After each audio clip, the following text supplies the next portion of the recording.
What kind of impact does the practice of Tai Chi Gong have to do with the column exercise? Because you're a Um, very big believer. I listened to you Friday, last week in mhm. training, the column exercises. Can you talk about that?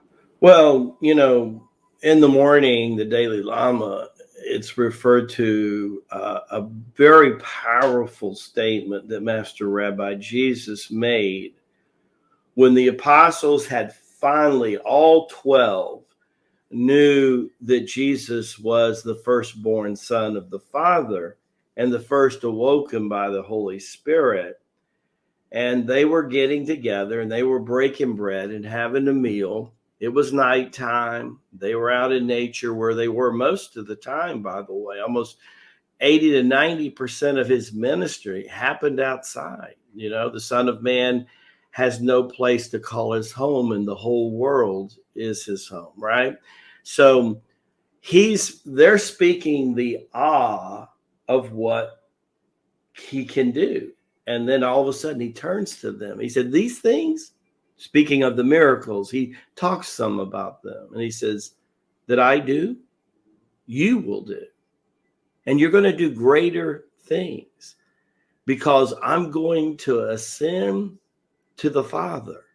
And as I ascend to the Father and sit his right hand, I'm going to go prepare a place for you. And he said, and the Father, speaking of Abba, he said he knew a man, whether in the body or out of the body, only God the Father knows. He ascended into the seventh heaven.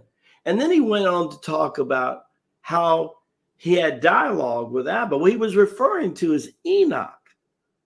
And he was referring to the beginning of the priesthood of forever, the priest of Melchizedek, that Master Rabbi Jesus was the high priest of that order, right? So what's he talking about going prepare a place for? See, here's the thing. Whether you learn to harness your thinking mechanism on a regular basis, you're either being thought through by other people or by the TV or by the internet or by your whiny relative or whatever, or you're saying this: I'm going to do my 45-day challenge.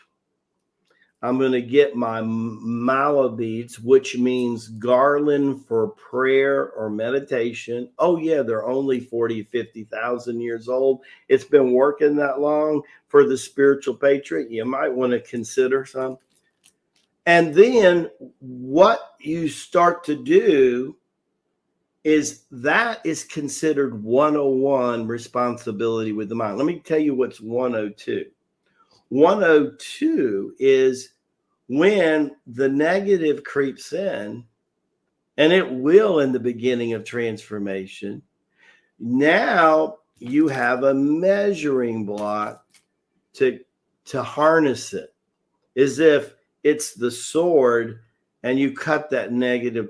Then you're going to learn to breathe energy.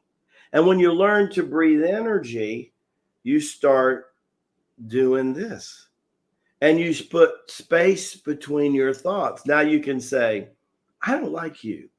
I'm going to get rid of you. I'm not going to think you anymore. And I'm not going to give you any power. Because as you breathe energy, here's that word power again. It's coming in power. And by our work, we will be known. The quality of our work. We did a whole series on that. Here's the key. Now you got space between thoughts. Now you're knowing what it means for positive thoughts. You are moving in the right direction. But from time to time during the day, somebody will say something to you. Somebody will text you with something, or somebody will cut you off, especially in the yin cycle in traffic, and you kind of want to go after them, and you feel that aggressive lion coming up out of you, ready to go into attack mode. And you forget that you have control of you. See, we want to be led to believe I can't control my thoughts. I can't control my emotions. They just run out. See, there's a certain amount of people from the dark side that would lead you to believe there's no way to control this. So it's better to try to control people instead of look in the mirror and self-examine you and take you. See, what really happens to the spiritual minded people, they start to take control of every thought. They weigh every feeling. They breathe not only oxygen, but energy. They learn to move in a way that's conducive to the power of peace, which makes sense, so that squirrels will come up to them instead of run from them. Little babies will come up to them instead of run from them. And then all of a sudden, guess what? Somebody says something one day and it really goes against you. And you now know you have the power right then, the moment it came, to let it go. Right. That it's not going to mess with your attitude, that you're going to protect your attitude, which is protecting your vibration, which is protecting your frequency. And you're going to shift into offense and leave defense alone. Because what does he mean, shift in?